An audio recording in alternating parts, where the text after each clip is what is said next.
Hi, my name is Stephen Welsh. I chose Iceland for my country video presentation for Marketing 423. I just went to Iceland this past summer and I loved it. I could not compare it to any other place that I've been to. And I've been to a decent amount of countries at my age. I'm very thankful to be able to travel a lot, but I definitely think I there was nothing that I could compare it to, and it was one of the most beautiful places that I've ever been.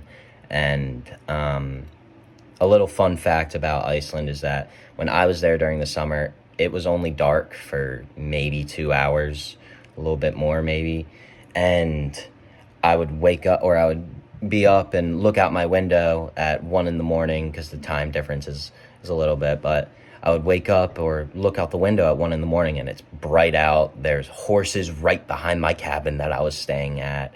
It was so secluded, there was nothing that I could compare it to. And I woke up and it's still bright out and you have the entire day to do whatever. It was really beautiful. Along with that, I thought it was really cool to find out that there were only 400,000 people that are locals and live there, actually. And if you look at Maryland, Maryland has 6.1 million people that live here. And I think that's really cool, but actually crazy to find out that Maryland, just a state in the US, has millions of people more than an entire country does. So I thought that was really cool. I think the economic system that closely relates to Iceland would be the market socialism. The government owns the means of production, but the market is, you kind of determine the market on the demand of what people need and want. So to go with that, I think the type of economy that relates to them the most is an advanced industrial state. So they were ranked 23rd as the most economic free country. I think that's very high on the list out of 180 plus, 184 countries, which is really crazy. The lowest things that it had were the fact that it had low government spending and low fiscal health. Aside from that, there were no other stats that were repressed. It's very open. There's a lot of stuff you can do. It's so free for people to go out and enjoy their time. They don't have to be bombarded by TV's propaganda, media, or anything like that. They go there so they can spend time outside, camp, enjoy time with families. It was really great, and I think it's really cool. And they definitely have a lot of freedom for the people that live there.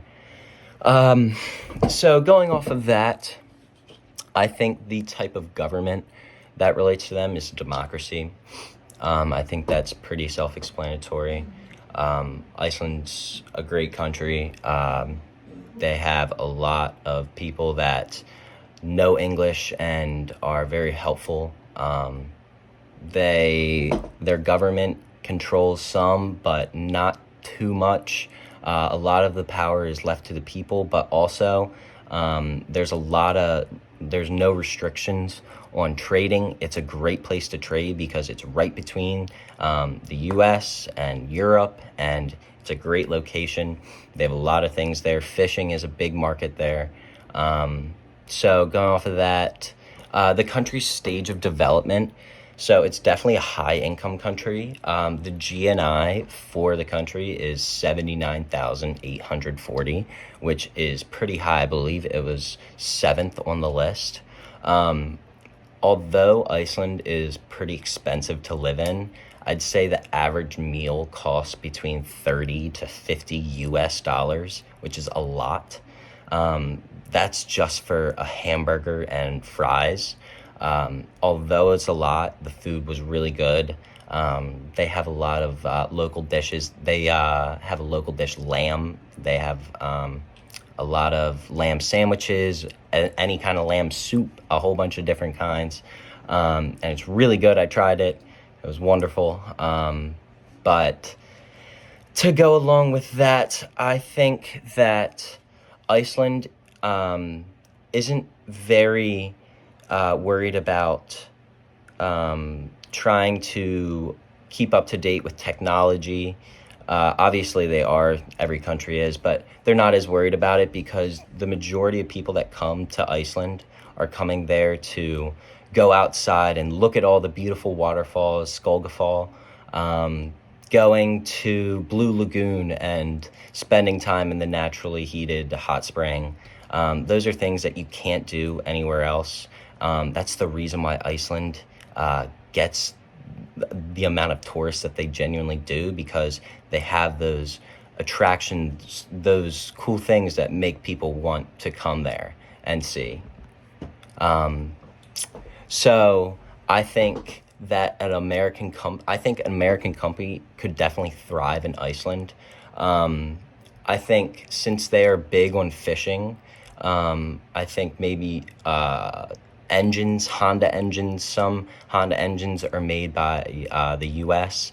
I think any fishing, any kind of boat industry, I think any boat company from America could definitely make an impact on the economy and the country. Along with that, even smaller things like blackout curtains, like I was talking about before, that I woke up at 1:00 in the morning and it was completely bright out. Some people would rather have their sleep and not have to worry about the sun, and I think those are some good things. So those are some good things that would benefit the Icelandic market, and I think the American companies could definitely provide that for them. Well, I love talking about Iceland and giving this presentation. Thank you so much for listening, and I hope you have a good one.